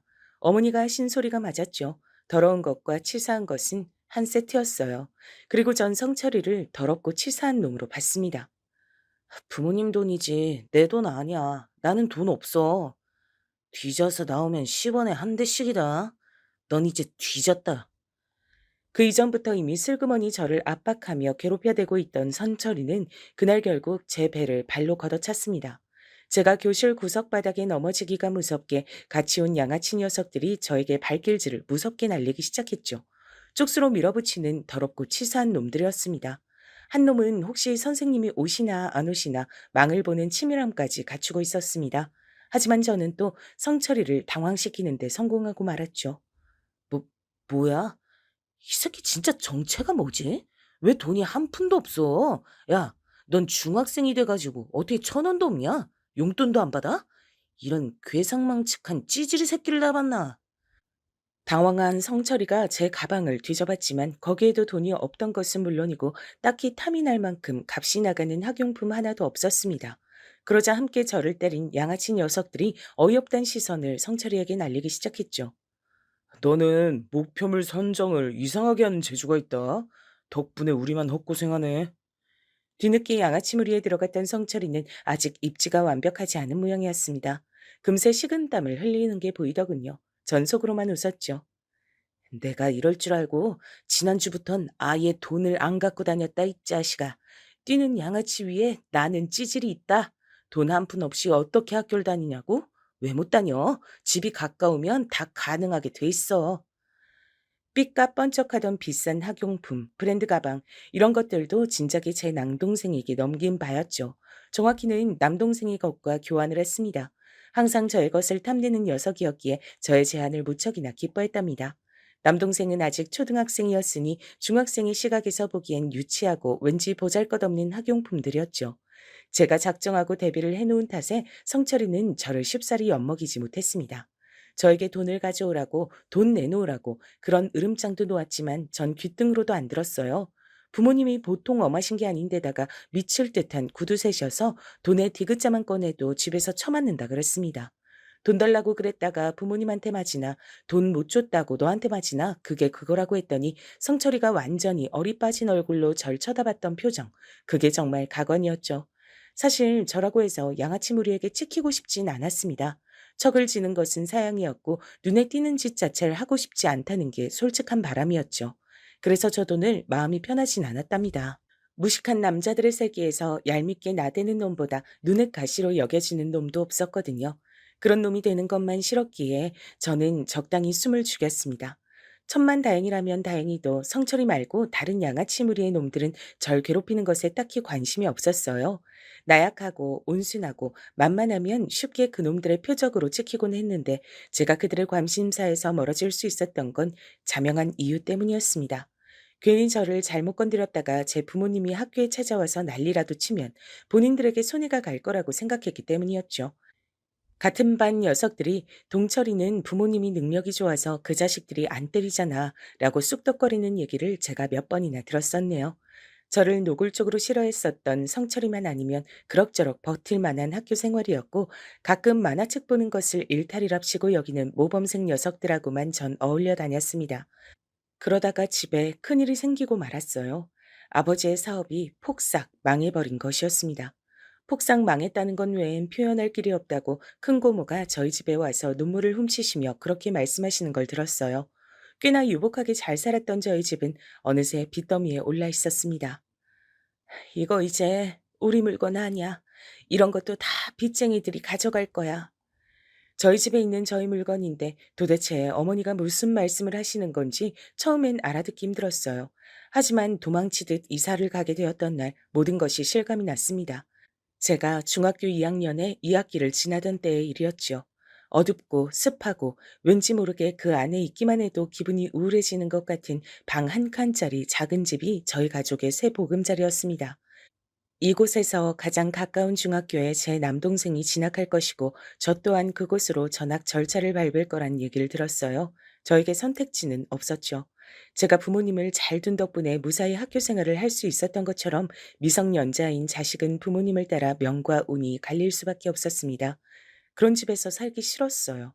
제 침대, 책상, 옷장, 이런 것들은 모두 잃고서 이불 하나만 건졌다는 것도 여전히 믿어지지가 않았고요. 그때까지 평생 알아온 아버지의 모습은 태산이고 호랑이이고 승리자이고 언제까지고 기댈 수 있는 너른 등판이었습니다. 그러나 사업 실패라는 크나큰 몰락을 겪고 나신 아버지의 모습은 초라하고도 슬픈 것이었습니다. 답답함을 잔뜩 머금은 아버지의 눈빛에선 당신께서 추락을 겪으셨단 그 사실보다도 그 추락에 처자식을 매달고 말았다는 죄책감이 더욱 크게 엿보였습니다. 제가 장남은 장남이고 둘째는 둘째인가 보다 싶더라고요. 저는 아버지의 그런 기색을 읽었고 애써 의연하게 구시려고 하는 어머니의 노력이 보였는데 남동생은 떼를 쓰기만 했습니다. 왜? 우리 가족이 이런 집에서 살아야 돼요? 나 다시 원래 집으로 갈래요. 동훈아, 너 엄마가 또 이렇게 막무가내로 땡깡 부리면 혼낸다고 했어, 안 했어? 너 진짜 혼나고 싶어서 이래? 다시 그 집으로 어떻게 가? 못 가. 그 집은 이제 우리 집이 아니야. 여기가 우리 집이야. 동훈아, 제발 철 좀 들자. 네가 아니라도 엄만 너무 힘이 들어. 엄마야말로 철 좀 들어요. 아빤 자꾸 담배만 피잖아요. 밖에서 담배만 피는 거 내가 다 알아요. 내가 봤단 말이에요. 나하고 형은 학교 열심히 다니는데 아빤 그런 것도 안 하면서 엄마는 아버지를 혼내야지 왜 나를 혼내요? 철부지 남동생 앞에서 어머니는 말문이 크게 막히신 듯 보였습니다. 때로는 순수하기 때문에 어린 아이들이 어른들보다 되려 잔인하게 굴 때가 있다죠. 선과 악의 경계를 아직 모를 때라 그렇다고 하는데요. 이 시기에 제 남동생이 그랬던 듯 싶어요. 보이는 그대로 받아들이고 말을 뱉으니까 부모님께선 크게 상처를 받으실 수밖에 없었죠. 어른이라고 해서 상처를 안 받는 게 아니구나. 아버지도 실패하시고 힘들어하실 줄 아는 분이었어. 나는 왜 아버진 영원히 꼿꼿하실 거라고만 생각했을까? 저희 가족이 수렁에 빠졌던 이때 전 사춘기의 예민한 감수성으로 되려 부모님을 섬세하게 이해할 수 있게 됐던 것 같아요. 아버지를 돕고자 하는 마음으로 돈을 건넸던 외가 쪽도 피해가 막심했고 따라서 어머니의 속은 썩어 문드러져 가고 있었습니다. 어머니는 걸핏하면 외가욕을 했었고 특히나 외할아버지를 신랄하게 비난하시곤 했던 분이셨으나 상황이 이렇게 되자 다른 누구보다 외할아버지께 죄송스러워하는 것을 보고 부모 자식 간의 관계는 굉장히 복잡한 문제라는 생각도 하게 됐죠. 그래서 제가 사내치고는 감수성이 풍부하다는 말을 꽤 듣는 학생이 되었었나 봅니다. 둘째란 이유로 저보다 철이 느리게 들었던 남동생을 대신해서 제가 효자가 될 때였죠. 애초에 그 중학교에 진학하고 싶지 않았던 것처럼 전 전학 따위는 가고 싶지가 않았으나 그 불평과 불만은 목구멍 안으로 삼켜버렸습니다. 전학은 3학년으로 올라가던 시기와 맞물려서 이루어졌어요. 조용히 사물함을 정리했고 꽤 친하게 지냈던 모범생 녀석들 몇 척에만 전학 사실을 알린 뒤였습니다. 그런데 학교에는 대체 비밀이란 게 없는 모양이었어요. 어떻게 알고선 성철이 녀석이 저에게 전학 얘기를 꺼내왔던 겁니다. 야, 너 사물함 비웠더라? 가방은 2개를 가지고 왔네. 가방에 사물함에 있던 것을 싹 다 담았나 봐. 너 전학 간다는 얘기가 사실이었구나. 그래, 사실이다. 난 전학 가니까 넌 앞으로 여기서 잘 먹고 잘 살아라.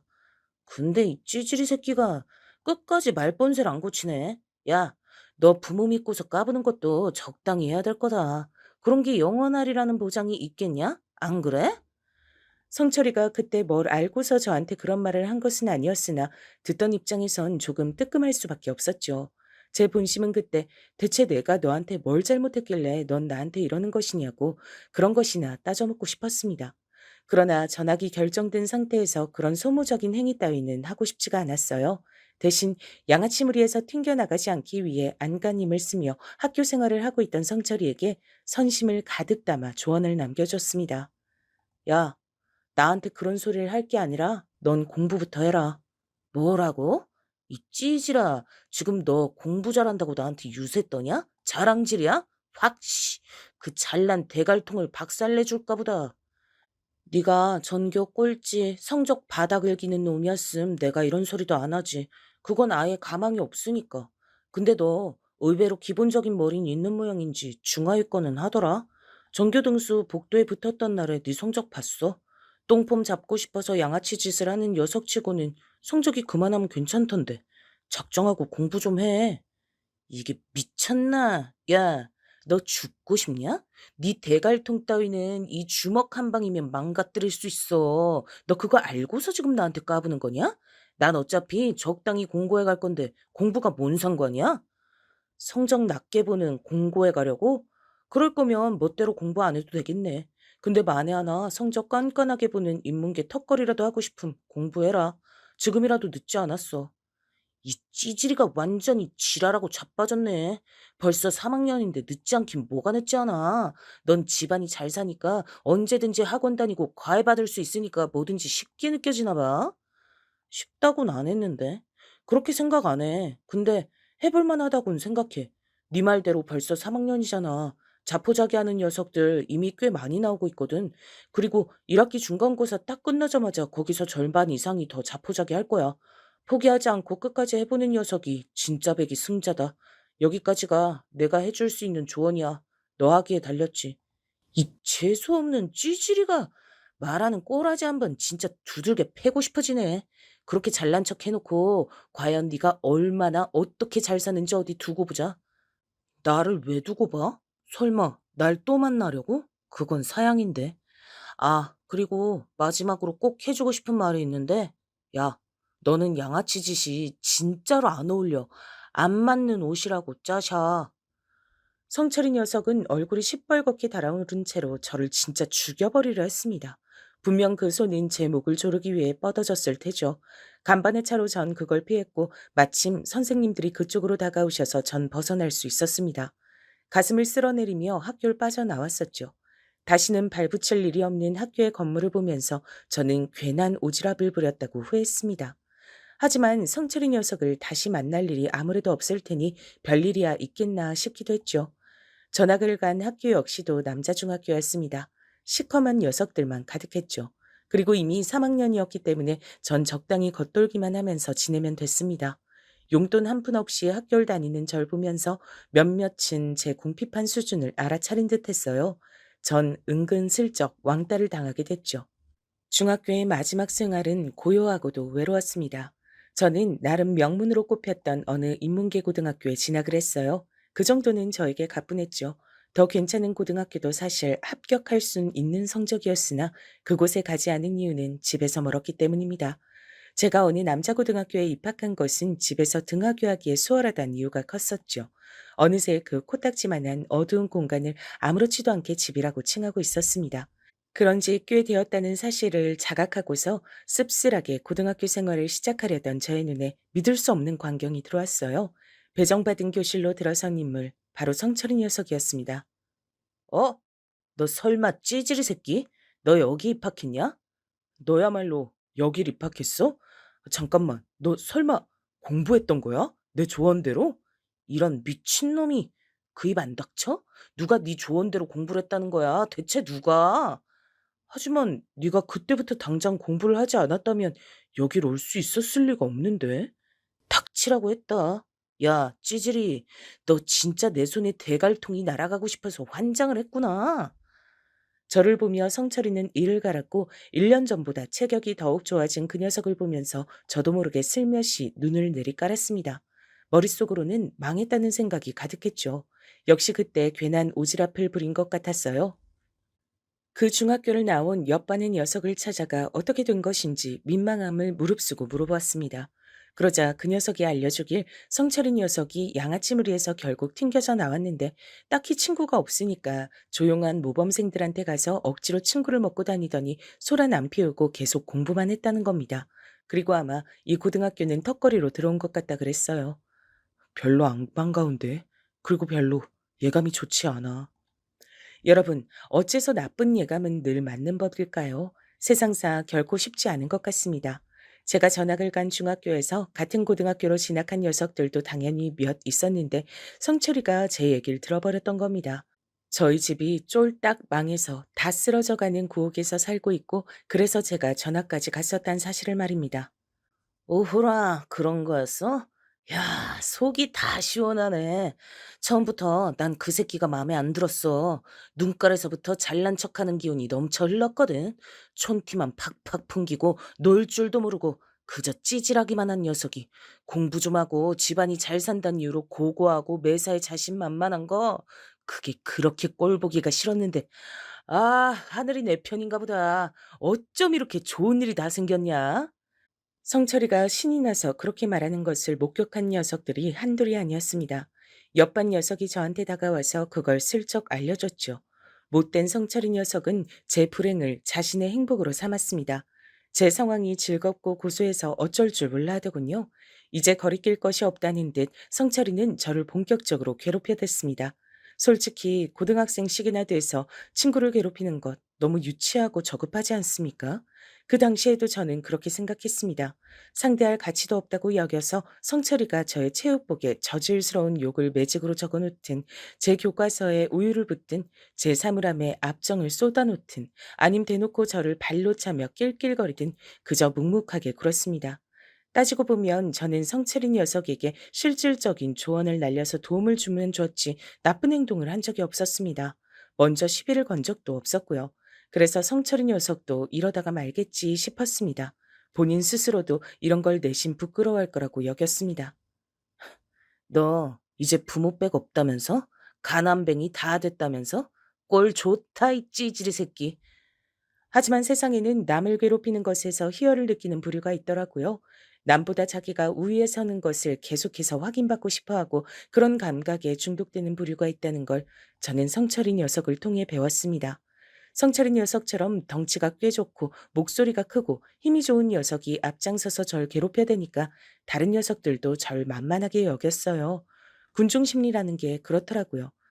절 두고 왕따 당해도 할 말 없는 놈, 왕따 당하는 게 당연한 놈이라고 다들 여기고 있었습니다. 선생님들께서도 제가 따돌려지는 그 분위기를 아예 모르실 순 없었습니다. 그러나 절 외면하셨어요. 담임 선생님께 제가 겪고 있는 상황을 말씀드린 적이 있었는데 그러자 교실에 들어오셔서 모두 앞에서 이렇게 말씀하셨습니다. 명색이 우리가 이만하면 명문이란 소리를 듣는데 학교 이름에 먹칠하지 말도록 적당히들 해라. 친구 괴롭힐 시간 있음 문제집이나 한 권 더 풀어. 출석부로 교탁을 탕탕 두드리며 그런 말씀을 하셨을 때 모두가 절 힐끗거렸습니다. 전 민망해졌고 그때 하필 성철이 녀석과 눈이 마주쳤는데 절 향해서 입모양으로 찌질이라고 했습니다. 웬만한 상황에서 초연하게 구는 것이 저였는데 그때는 정말 수치스러웠던 것 같아요. 그런 식으로 얼렁뚱땅 무말을 하시려고 드는 담임 선생님께 실망을 했습니다. 그 이후로는 아무것도 상담을 청하지 않았죠.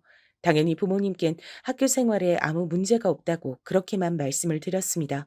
울적한 학교 생활, 그리고 집에 와선 사춘기 남동생이 엇나가지 않도록 그 마음을 잘 달래줘야 했고 공부 또한 봐줬어야 했습니다. 그러면서 적나라하게 알게 된 사실이 있었죠. 이럴 수가. 내 동생이, 하나뿐인 내 동생이 돌머리라니. 수학 공식 하나를 두고 일주일째 뱅뱅 돌고 있는 게 말이나 되나? 난 이걸 독학으로 공부했었는데? 큰일이 아닐 수가 없었습니다. 왜냐면 저희 집은 이제 가세라는 것이 기울다 못해서 박살이 난 상태였고 가장 현실적인 타겟책은 대한민국에서 가장 널리 알려진 성공법을 따르는 것밖에 없었기 때문입니다. 그게 무슨 성공법이냐고요? 뭐겠나요? 대한민국 사람이라면 모두 다 아는 그거였죠. 명문대를 나와서 대기업에 입사하기. 필승법이라고 알려져 있지만 아무나 쉽게 따를 수 없기 때문에 많은 이들을 안타깝게 만드는 그런 방법이었습니다. 빚을 갚기 위해 묵묵하게 부모님은 일을 다니고 계셨어요. 큰 실패는 큰 성공으로 덮는 수밖에 없다고, 그러려면 다시 모험을 해봐야 한다고. 사실 아버지께선 이런 말씀을 하신 적이 있었으나 어머니께서 적극적으로 말리셨습니다. 우리 둘뿐이었음 그래도 되지. 모험? 너무 좋지. 멋지지 그거. 당신이 최고로 잘하는 거잖아. 근데 당신 이젠 자식들을 생각해야 될 때야. 이번에 또 실패하면 그땐 진짜 우리 자식 새끼들 볼 낯이 없어져. 그걸 알아야 돼. 그 설득 앞에서 아버지는 고개를 떨구셨고 동의를 하셨습니다. 이를 악물고 두 분 다 일을 다니고 계셨어요.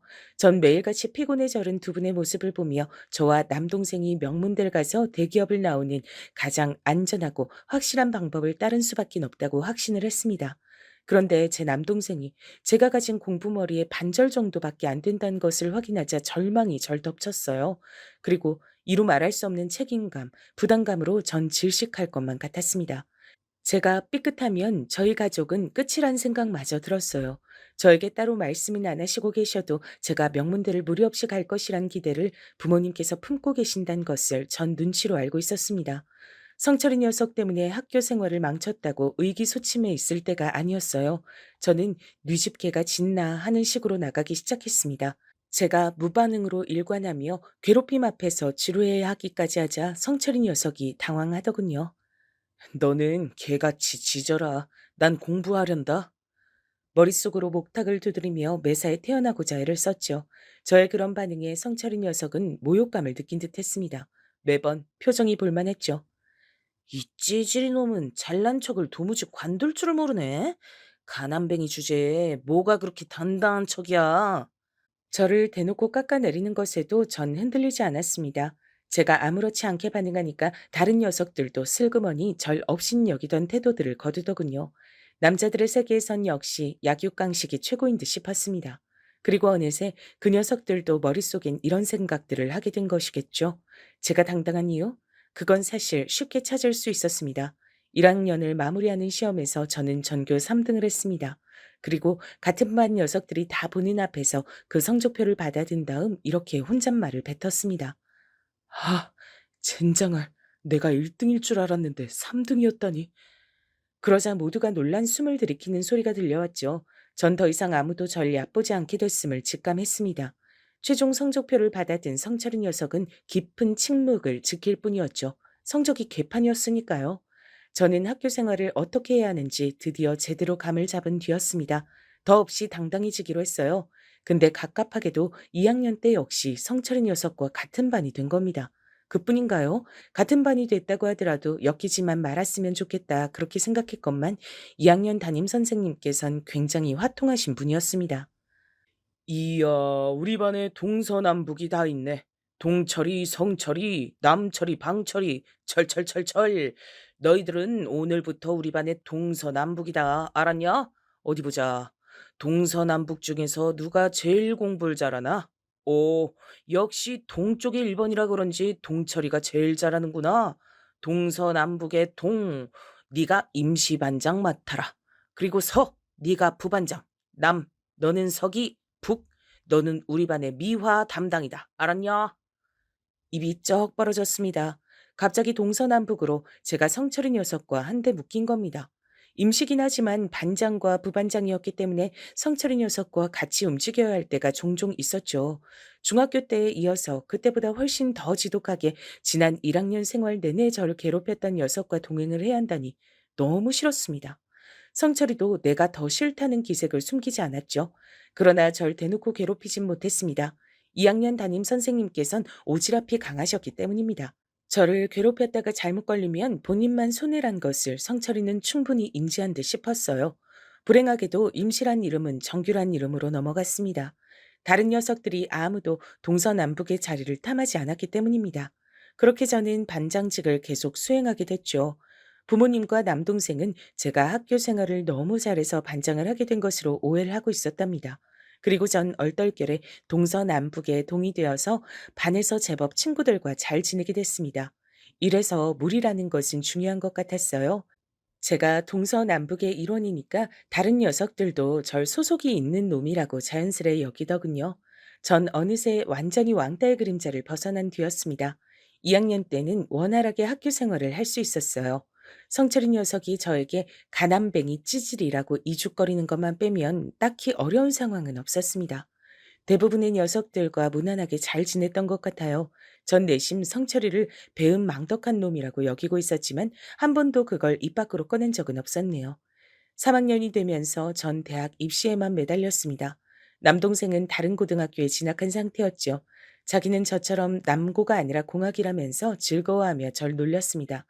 그걸 놀린답시고 놀린다는 것 자체가 착잡했죠. 저와 같은 고등학교를 다닐 그 성적조차도 못 돼서 다른 고등학교를 간 것이었으니까요. 어느새 저의 어깨는 더 무거워져 있었습니다. 거울을 보면 스스로 깜짝 놀랄 정도로 눈밑이 퀭하게 변한 채 지독한 수험 생활을 전 보내고 있었고, 당시에는 잘 몰랐으나 알고 보니까 저는 꽤 관심 대상으로 등극한 채였습니다. 집이 잘 살다가 한순간에 몰락한 채가 피골이 상접한 채로 입시에만 매달리고 있는데 과연 결과가 어떻게 나올지 모두가 궁금해했던 겁니다. 절 두고 망할 것이다, 성공할 것이다 이렇게 내기를 건 녀석들도 있었더라고요. 참나, 누가 대체 그런 쓸데없는 짓을 하는 건가 싶었는데 성철이 녀석이 주도했던 것이더라고요. 그리고 그 녀석은 제가 망할 것이라는 데에 돈을 걸었고요. 본인이나 잘할 것이지 어처구니가 없었네요. 그래서 제가 그 녀석이 돈을 잃도록 만들었냐고요? 당연하죠. 그해 유일하게 저만 서울대에 합격을 했습니다. 정작 서울대를 진작에 입에 올리면서 자신 있어 했던 다른 녀석들은 미끄러졌고요. 말도 안 돼. 네가 뭘 했다고 서울대야? 공부를 했으니까 서울대지. 넌 어디 붙었더라? 그래도 서울에 있는 4년제는 맞더라. 선방했네. 누구 놀리냐? 야, 너 두고 봐라. 길고 짧은 건 원래 돼봐야 아는 법이거든.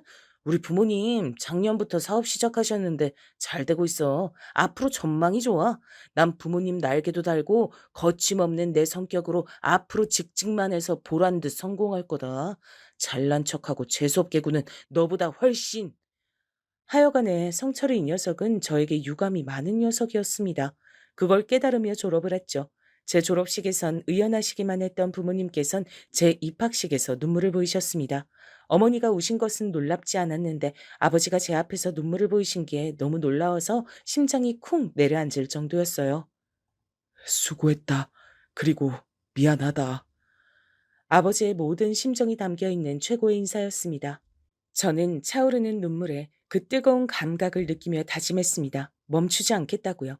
비록 실패의 맛을 보긴 했으나 멋지게 질주하며 사업적으로 성공을 거두신 바 있었던 아버지를 전 세상 최고로 존경하고 있었습니다. 아들로서 부끄럽지 않은 사회인이 되겠다고 결심했어요. 제가 대학을 다니는 동안 부모님께선 모든 빚을 다 청산하셨고 비로소 저희 가족 다시 새 출발을 할 수 있게 됐습니다. 남동생은 보통 수준의 대학에 진학했어요. 천방지축인 녀석이었으나 분명히 저에게 없는 장점을 가지고 있었습니다. 저보다도 남동생을 편하게 대하시는 부모님의 태도만 봐도 그걸 알 수 있었죠. 꽤 듬직한 녀석이기도 했기에 남동생에게 부모님을 맡기고 제가 유학이라는 과감한 선택을 내릴 수 있었던 것 같습니다. 제 20대의 끝도 30대의 시작도 전부 다 영국에서 보냈습니다. 전 글로벌 기업에서 재직하며 경력을 쌓았고 세상을 보는 다양한 시각을 배울 수 있었어요. 남동생은 대학을 졸업한 후 남의 밑에서 일을 하고 싶지 않다며 자기가 직접 창업을 했습니다. 기발한 아이디어를 바탕으로 기업에 투자를 받아서 성장해 나가는 형식이었어요. 대단하더군요. 그리고 저희 형제는 남동생의 기발하고 도전적인 정신과 저의 두뇌 그리고 경험을 바탕으로 삼아 의기투합을 해서 저희만의 사업을 한번 해보기로 했습니다. 영국에서 쌓은 인맥들에 큰 도움을 줬고요. 어떻게 방향을 잡아야 할지 헷갈리거나 형제 사이에 이견이 생길 땐 어김없이 스승님께 도움을 청했습니다. 스승님이라 함은 당연히 아버지였죠. 사업을 직접 차리고 넓혀가면서 새삼스레 아버지를 더욱 존경하게 됐습니다. 게다가 저희 형제가 절대 가지지 못한 연륜이란 것까지 가지고 계셔서 사업은 안정적으로 몸집을 키워갈 수 있었습니다. 어머니가 살고 싶어 하셨던 동네에 고급 빌라를 사들였을 때가 사업을 시작한 이후로 가장 뿌듯했던 때 같아요. 이웃집에 탤런트가 산다면서 어머니가 호들갑을 떠셨을 때 온 식구가 즐겁게 웃음 지었었죠. 바쁘게 사느라 동창회 소식 같은 건 모르고 살았습니다. 제가 햇수로 8년이나 해외에 나가 있기도 했었으니까요. 근데 우연히 인터넷에서 모교의 근황을 찾아보다가 저와 함께 졸업한 녀석들이 동창회를 연다는 소식을 접하게 된 겁니다. 졸업한 이후로 세 번째 갖는 동창회라는 것 같았어요. 치열하게 살았던 고등학교 때가 생각나서 저는 당장 동창회에 참석하겠다고 연락을 보냈습니다. 소식지에 적힌 총무 번호로 문자를 보낸 것이었죠.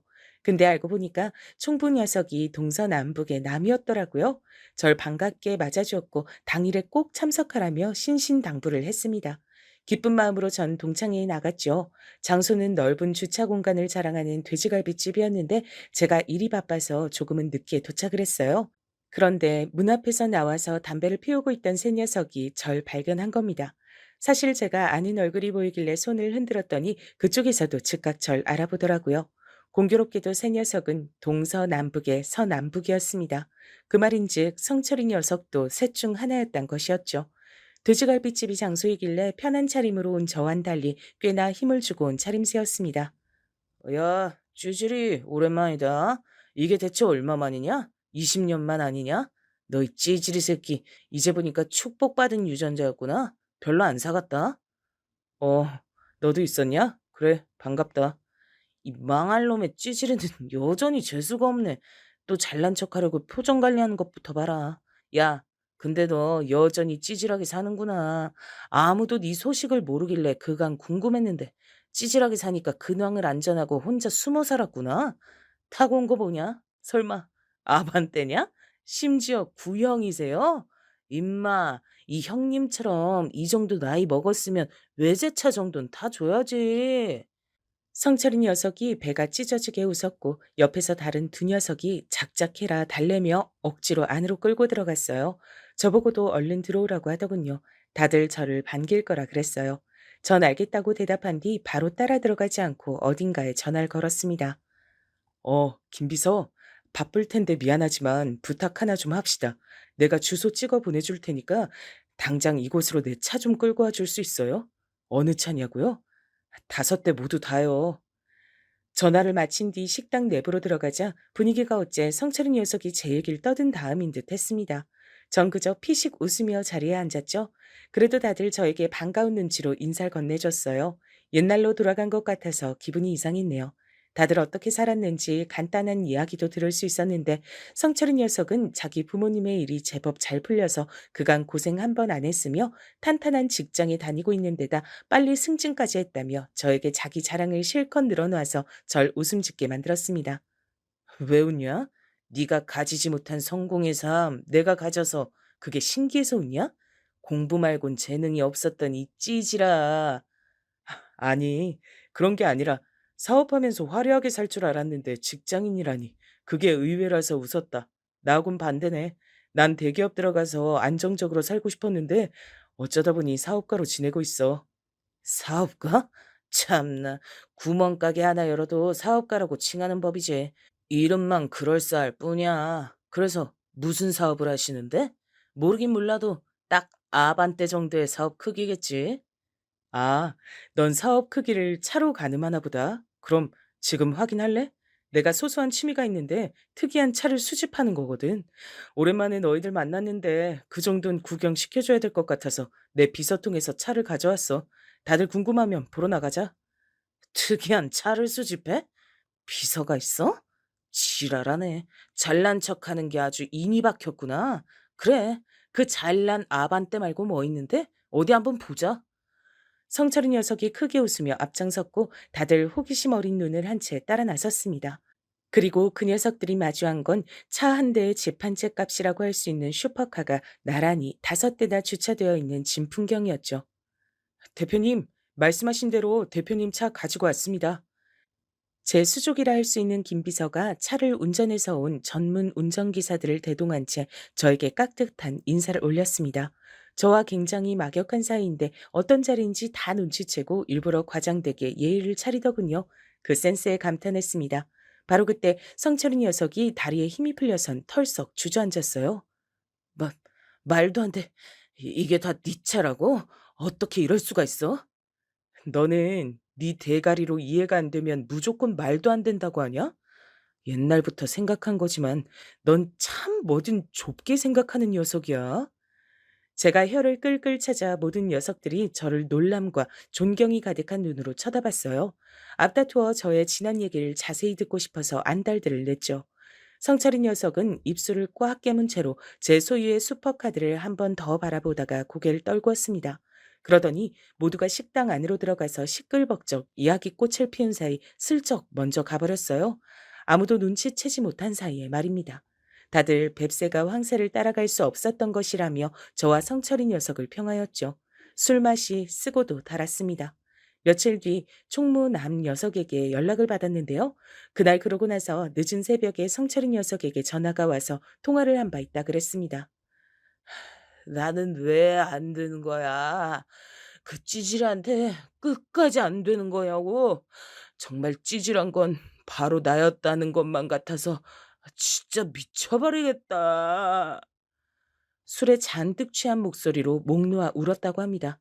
어휴, 알만하다 싶었네요. 그 후로 며칠이 더 지나서 성철이 녀석으로부터 연락을 제가 따로 받기도 했었어요. 그간 미안했다나 뭐라나. 지금이라도 좋은 친구로 지내보고 싶다나 뭐라나. 그런 소리를 하길래 그저 피식 웃어줬습니다. 글쎄, 그럴 수 있는지 없는지 답은 네가 더 잘 알고 있지 않냐, 성철아? 그러자 성철이 녀석은 조용해졌죠. 제 쪽에서 먼저 전화를 끊고 올려다보았던 하늘. 정말 푸르르고 속이 다 시원해지는 색깔이었습니다. 열심히 달려온 보람이 있는 그런 멋진 풍경이었죠. 사실 이것도 꽤 된 일이고요. 지금은 시간이 또 흘렀습니다. 그리고 그때보다도 지금이 더 여유롭고 행복하다고 감히 그렇게 말할 수 있는 일상을 저는 보내고 있네요.